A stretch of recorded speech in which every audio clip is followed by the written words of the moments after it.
गोवर्धन पर्वत उठा लिया, आप 150 किलो का ही उठा के बता दो महाराज। ये मानव की बहुत बुरी प्रवृत्ति है। भगवान ने जो लीला की है, शास्त्र कहता है राम ने जो कहा है वह करिए। उनके मानवोचित कार्य थे, वो मर्यादा राम पुरुषोत्तम थे, उनका हर कार्य मर्यादा से जुड़ा हुआ था।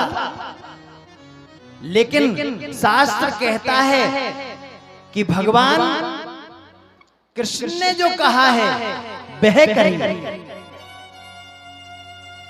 मेरे गोविंद ने गीता कही है, ये भगवान के मुखारविंद से निकली हुई है गीता। उनके जो उपदेश हैं उन उपदेशों पर चलिए, और भगवान राम के जो कार्य थे वो मानवोचित कार्य थे, उनको करिए। तो महाराज परीक्षित का संदेह दूर किया, और आज प्रभु ने नारद जी को लगा कि गोविंद मानो कंस का उद्धार करना भूल गए, और नारद जी सीधे ही कंस के यहां पधारे महाराज।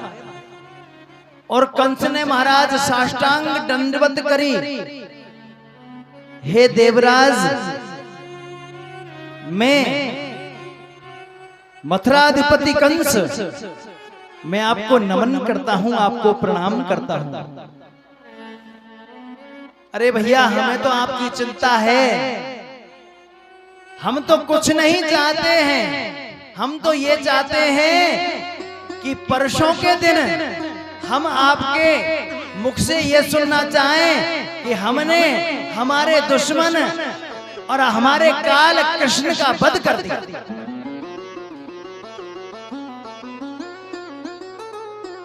नारद जी, मैंने बड़े बड़े दैत्यों को भेजा महाराज, अघासुर को भेजा, बकासुर को भेजा, ऐसे ऐसे दैत्यों को भेजा महाराज। पूतना गई, लेकिन यहां से जाते तो हैं, लेकिन लौट करके कोई नहीं आता। अरे कंस, तू बहुत भोला है, क्या करूं महाराज। यहां तेरे यहां एक मंत्री है, उसका नाम है अक्रूर, और ये अक्रूर जो है ना, ये कृष्ण का काका जी लगता है। और हम तो तुम्हें एक युक्ति बता रहे हैं, भगवान शंकर ने तुम्हें एक धनुष दिया था, तुमने भगवान शंकर की उपासना करी, तो उस समय उन्होंने एक धनुष तुम्हें प्रदान किया था, ध्यान नहीं है? हाँ महाराज, बिल्कुल दिया था। हाँ, तो उस धनुष का, और महाराज एक ऐसा यज्ञ करिए और कृष्ण और बलराम दोनों को बुलाइए। और किसी को भेजोगे तो महाराज उनके साथ में कृष्ण को वो नहीं भेजेंगे, लेकिन अक्रूर जाएगा तो महाराज वे जरूर भेज देंगे। अक्रूर को बुलाया गया महाराज, और इधर नारद जी वृंदावन में आ गए, कन्हैया को प्रणाम किया। आप तो बंसी बजाओ, आप तो रास करो, तुम्हें क्या की चिंता है संतन की। इस कंस का कितना अत्याचार बढ़ता जा रहा है महाराज, ये संतों को पीड़ा पहुंचाता है, ये संतों को पीड़ा पहुंचाता है, ब्राह्मणों को मारता है। अहम ब्रह्मास्मि, मैं ही भगवान हूं, ऐसा कहता है महाराज। कुछ करो, और मैं तो कुछ सुनना नहीं चाहता हूं। परसों के दिन ये समाचार सुनूंगा कि कंस को तुमने मार दिया है, और भागा क्या के आए। ये नारद जी का काम है। ये नारद जी जो भगवान के मन हैं, और आप एक भी कथा ऐसी नहीं बता सकते महाराज जिनको नारद जी मिले हैं और उनको भगवान से नहीं मिलवा दिया है। अब जैसा पुजारी ऐसे भगवान। और महाराज समाचार देकर के नारद जी आ गए। इधर कंस ने अक्रूर को बुलाया। अक्रूर, तुम्हें पता है मेरा जो काल है वो वृंदावन में बड़ा हो रहा है, इसलिए ये मेरा आदेश है, आप जाइए ब्रज में और नंद बाबा के यहाँ से कृष्ण और बलराम दोनों को लेकर के आइए। अक्रूर जी को लगा कि इस दुष्ट का अगर मैंने कहा नहीं माना, इसकी आज्ञा का पालन नहीं किया, तो ये मेरे प्राणों का हरण कर लेगा, ये मुझे मृत्यु दंड दे देगा। इससे तो अच्छा है मैं गोविंद को लेने के लिए चला जाऊं, कृष्ण को लिए लवाने के लिए चला जाऊं, कम से कम मेरे गोविंद के दर्शन तो मुझे हो पाएंगे। और महाराज अक्रूर जी ने रथ तैयार किया और कंस के कहे अनुसार आज अक्रूर जी वृंदावन में आ रहे हैं। और वृंदावन में आए महाराज, संध्या का समय था। नंद बाबा ने बहुत स्वागत किया अक्रूर जी का। भाई जी, मैं नंद आपको अभिनंदन करता हूं, आपका स्वागत करता हूं। किस कार्य के लिए आपका आगमन हुआ है, हमें बताओ तो सही। मथुरा में सब प्रसन्न तो हैं, हमारे भाई वसुदेव, देवकी और महाराजा अग्रसेन महाराज, अग्रसेन खुशी तो हैं, आनंद से तो हैं। हाँ, सब प्रेम से रहते हैं, सब आनंद है। लेकिन जब ये बातें चल रही थी, संध्या का समय था, आतिथ्य की परंपरा रही है मेरे देश की। अक्रूर जी का बहुत सम्मान किया। और महाराज रात्रि के समय बैठे और माता यशोदा दरवाजे से सिर लगा करके बैठी हैं। और वसुदेव के समाचार जब पूछे और समाचार संपन्न हुए महाराज, उसके बाद में नंद बाबा ने कहा, अक्रूर जी आपका आगमन किस कार्य के लिए हुआ है? अक्रूर जी ने कहा, नंद जी मुझे लगता है कि कंस की भावनाओं में कुछ परिवर्तन है। उसने एक धनुष यज्ञ का मेला रचाया है और उसमें कृष्ण और बलराम दोनों को बुलाया है। और महाराज जब ये सुना,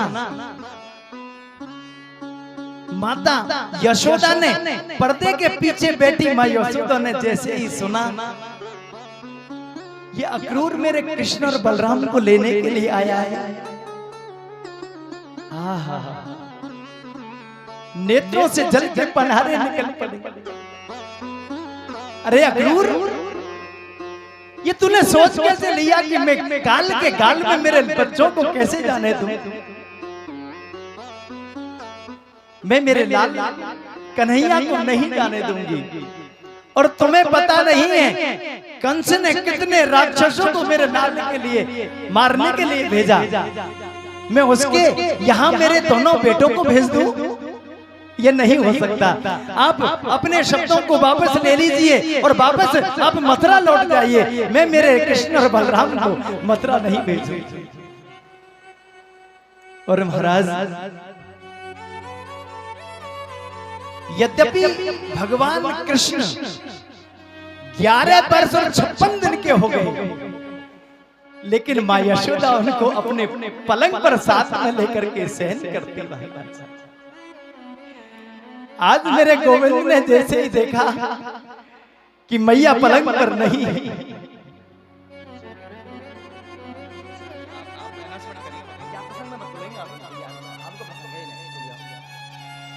और महाराज जैसे ही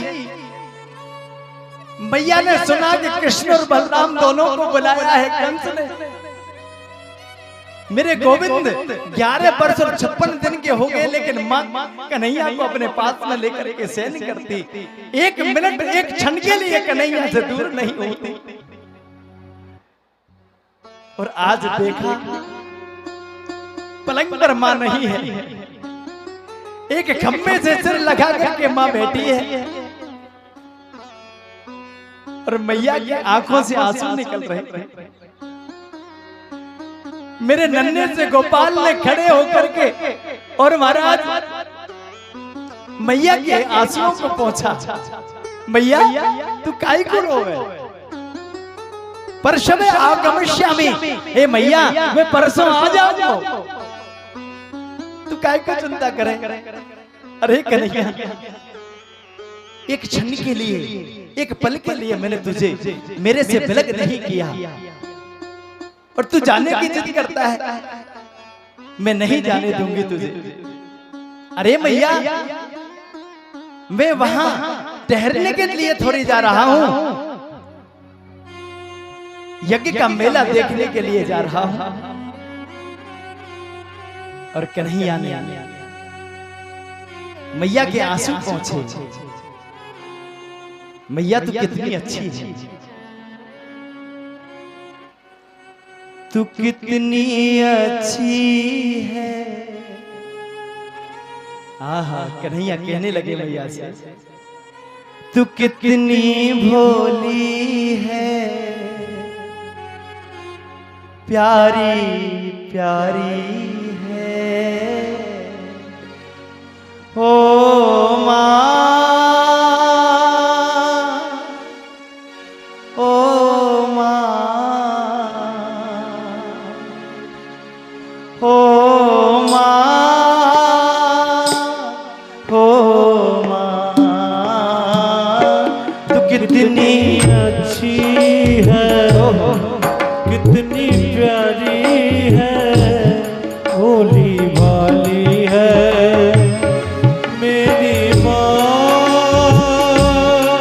ओ माँ, मेरी माँ, ओ माँ, तू कितनी अच्छी है, तू कितनी भोली है, प्यारी प्यारी है, ओ माँ, ओ माँ, ओ माँ, प्यारी माँ।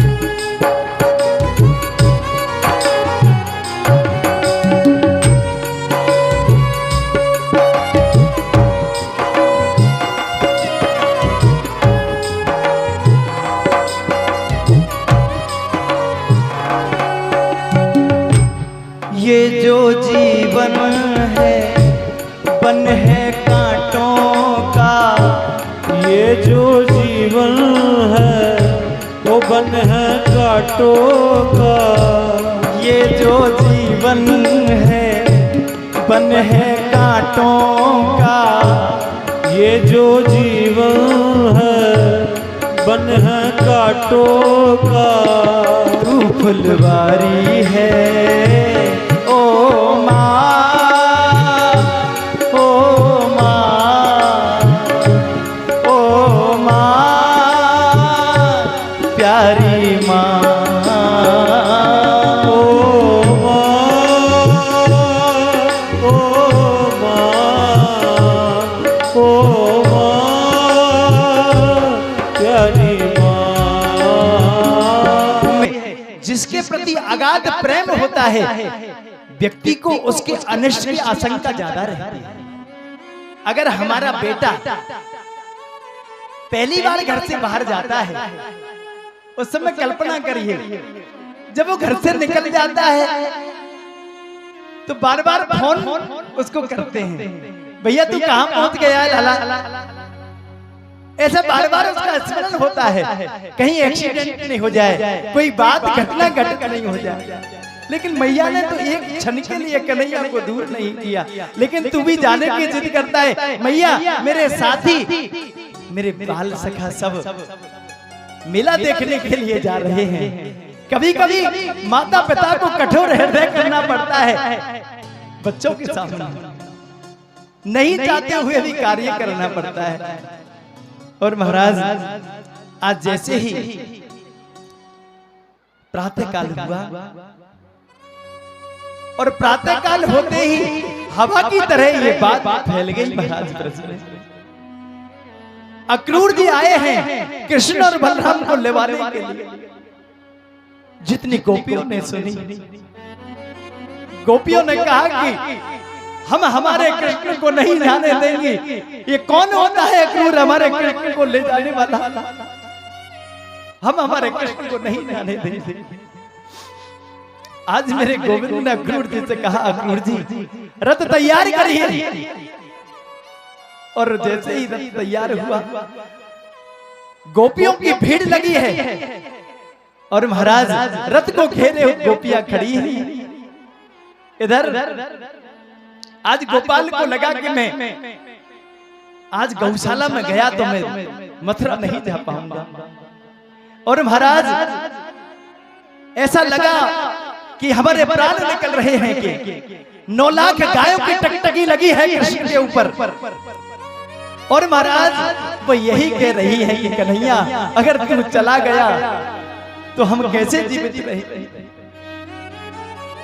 हे गोविंद, हे गोपाल, तेरे बिना हमारा कोई नहीं है, तू हमें छोड़ करके मत जा। और आज मेरे गोविंद ने जैसे ही घर से निकला महाराज, मेरा कन्हैया जैसे निकला, मैया को मूर्छा आ गई। और जैसे मूर्छा आई, मूर्छा अवस्था में ही मेरे गोविंद ने मैया के चरणों को स्पर्श किया। और स्पर्श करने के बाद में निकले और रथ में आरूढ़ हुए। परंबर राधा जी खड़ी है सामने। गोविंद नीचे उतर के आए, हे किशोरी जी, मैं आपके ऋण से जीवन में और नहीं हो सकता। हो सके तो मुझे क्षमा कर देना। जितनी गोपियां वहां खड़ी थी सबसे हाथ जोड़ करके निवेदन किया, गोपाल मैं देवताओं के बराबर लंबी उम्र पाकर भी तुम्हारे ऋण से और नहीं हो पाऊंगा। इस ब्रज ने इतना प्रेम दिया, इसलिए हे राधा रानी, हे किशोरी जी, तुम तो जानती हो कि मेरा यहाँ आगमन क्यों हुआ है। ये तो नहीं समझते, ये बोले हैं, लेकिन तुम जानती हो मैं क्यों आया हूं।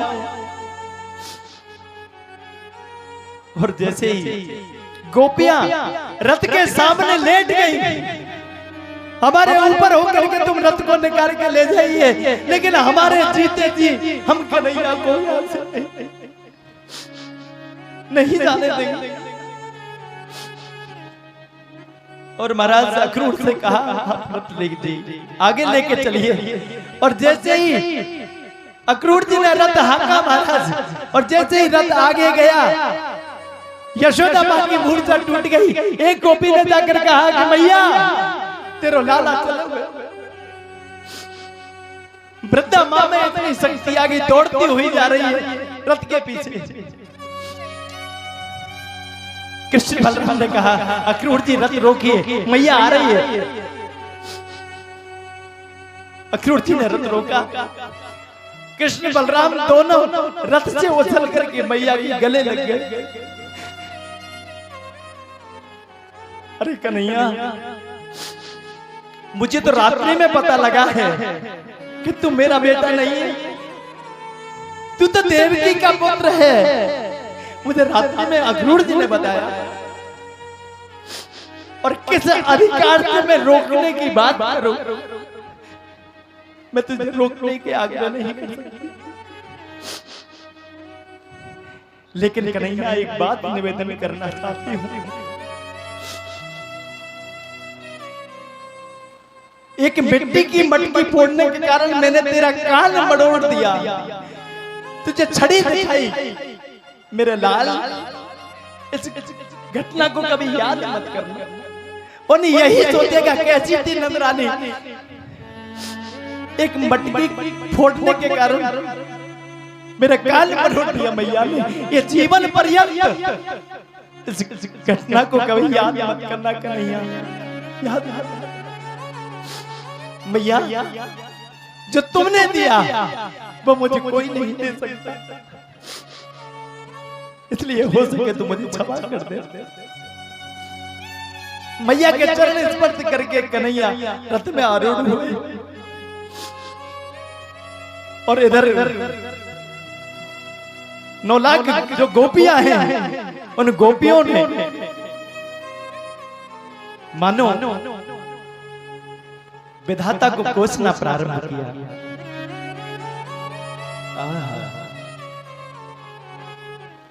विधाता से कहने लगी गोपियां, ओहो विधाता तवन कुछ दया, संयोज में त्या प्रणयेन दे, ताशा कृतार्थान भिनोच पार्थकम, विक्रीडतम तरभग चेष्टम यथा। हे परमात्मा, तुम्हारी गति ऐसी है जैसे कोई छोटा बालक खिलौने से खेल रहा है। अब उसका मन हुआ जब तक खेला, खिलौने को डाल दिया, बच्चे का क्या गया? क्या गया? खिलौने की तो जाल गई। हे परमात्मा, तुम पहले जीव में प्रेम जगाते हो और जब प्रेम जग जाता है तो उसको छोड़ करके चले जाते हो। यह क्रूर जो है, ये क्रूर बन करके आया है।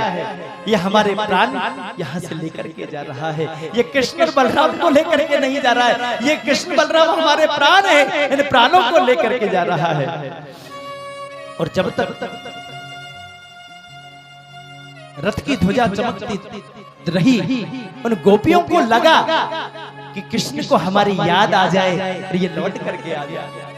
उनके आशा है, आशा लाग रहित विश्वासा जीवई कोट बरीस। उनको एक आशा है कि कन्हैया को हमारी याद आ जाए, वो लौट करके आ जाए। लेकिन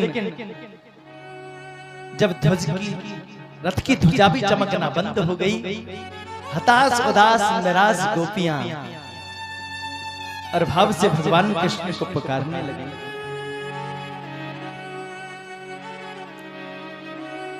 अखियां हैं जादू भरी तेरी, अखियां हैं जादू भरी, बिहारी में तो कब से खड़ी मेरी। अखियां हैं जादू भरी, बिहारी में तो कब से खड़ी तेरी। अखियां हैं जादू भरी, बिहारी जी में कब से खड़ी तेरी। अखियां हैं जादू भरी। हेलो हेलो, सुन लो मेरे श्याम सलोना, तुमने ही मुझे पर कर दिया टोना। सुन लो मेरे श्याम सलोना, तुमने ही मुझे पर कर दिया टोना।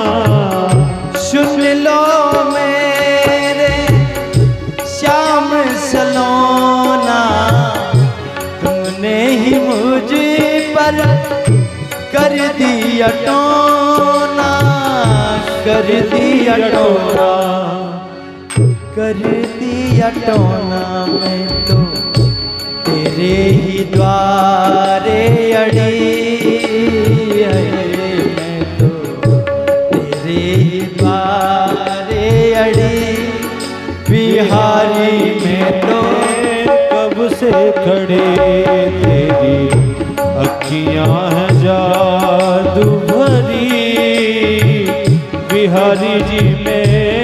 कब से खड़े।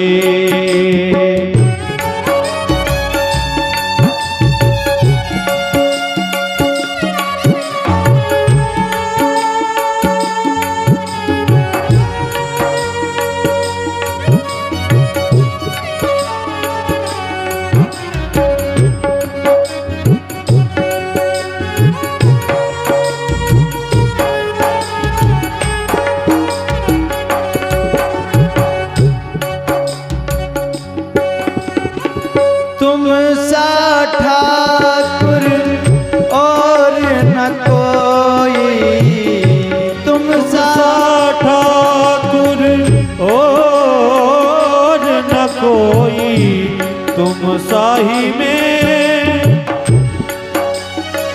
तुम सा ठाकुर और न पाया, तुमसे ही मैंने नेहा लगाया। ओ तुम सा ठाकुर और न पाया, तुमसे ही मैंने नेहा लगाया, नेहा लगाया, नेहा लगाया, मेरी अखियां तुम्हीं से लड़ी, मेरी अखियां तुम्हीं से लड़ी, बिहारी जी पे कब से खड़े, तेरी अखियां हैं जादू भरी, बिहारी जी में कब से खड़े।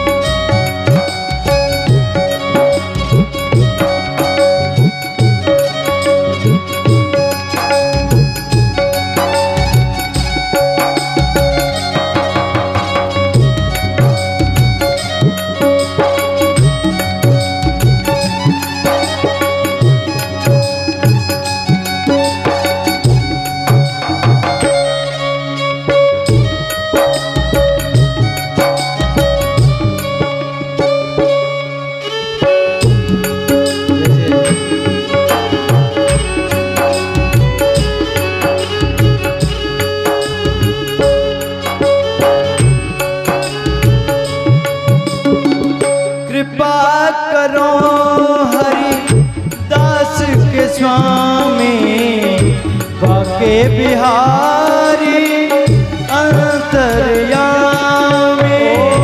कृपा करो हरिदास के स्वामी, बाके बिहारी अंतर्यामी,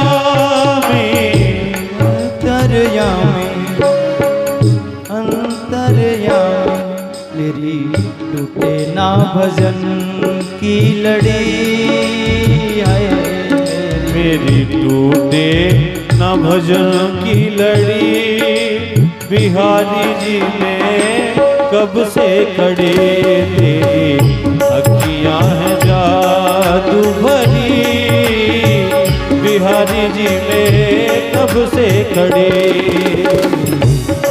ज्ञान जादू भरी, बिहारी में तो कब से खड़ी, तेरी अखियां हैं जादू भरी, बिहारी जी में कब से खड़ी, बिहारी जी में कब से खड़ी।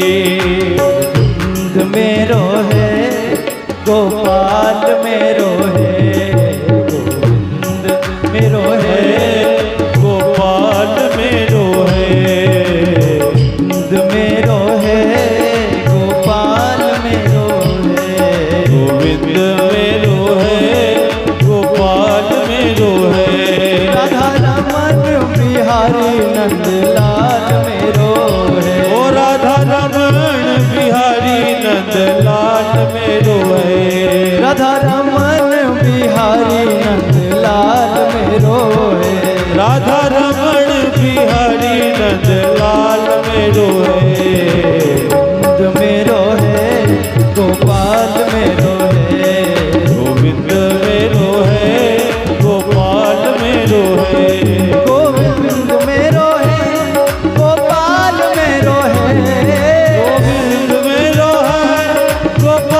मेरो है, विपिन बिहारी नंद लाल मेरो है। ओ वृंदा विपिन बिहारी नंद लाल मेरो है, यमुना कुलन बिहारी नंद लाल मेरो है। यमुना कुलन बिहारी नंद लाल मेरो है, गोविंद मेरो है, गोपाल मेरो है।